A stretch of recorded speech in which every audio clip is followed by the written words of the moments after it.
Networking ಪ್ರಯಾಣದೊಂದಿಗೆ ನನ್ನ YouTube ಚಾನೆಲ್ಗೆ ಸುಸ್ವಾಗತ. ಹೋದ ವಿಡಿಯೋದಲ್ಲಿ IPv4 ಅಂದ್ರೆ ಏನು ಅಂತ ನೋಡಿದ್ವಿ.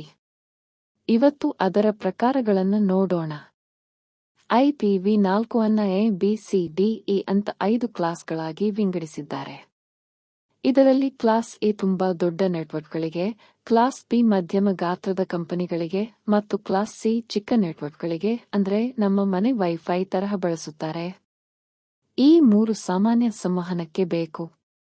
ಇನ್ನು ಕ್ಲಾಸ್ ಡಿ ಮಲ್ಟಿಕಾಸ್ಟಿಂಗ್ಗೆ ಅಂದ್ರೆ ಒಂದೇ ಬಾರಿ ಹಲವರಿಗೆ ಮಾಹಿತಿ ಕಳಿಸಲು ಬಳಸುತ್ತಾರೆ. ಕ್ಲಾಸ್ ಇ ಅನ್ನ ಭವಿಷ್ಯದ ರಿಸರ್ಚ್ಗೋಸ್ಕರ ಮೀಸಲಿಟ್ಟಿದ್ದಾರೆ. ಯಾಕೆ ಈ ವಿಭಾಗಗಳು? ಜಗತ್ತಿನಲ್ಲಿರುವ ಕೋಟ್ಯಂತರ ನೆಟ್ವರ್ಕ್ ಸಾಧನಗಳಿಗೆ IP ಅಡ್ರೆಸ್ಗಳು ಪೋಲಾಗದಂತೆ ಅವುಗಳ ಗಾತ್ರಕ್ಕೆ ತಕ್ಕಂತೆ ಸರಿಯಾಗಿ ನಿರ್ವಹಣೆ ಮಾಡಲು ಇದು ಅತ್ಯಗತ್ಯ. ಮುಂದಿನ ವಿಡಿಯೋದಲ್ಲಿ ಬಹಳ ಮುಖ್ಯವಾದ ಪಬ್ಲಿಕ್ IP ಮತ್ತು ಪ್ರೈವೇಟ್ IP ನಡುವಿನ ವ್ಯತ್ಯಾಸ ಮತ್ತು ಅದರ ಉಪಯೋಗವೇನು ಅಂತ ತಿಳಿಸಿಕೊಡ್ತೀನಿ.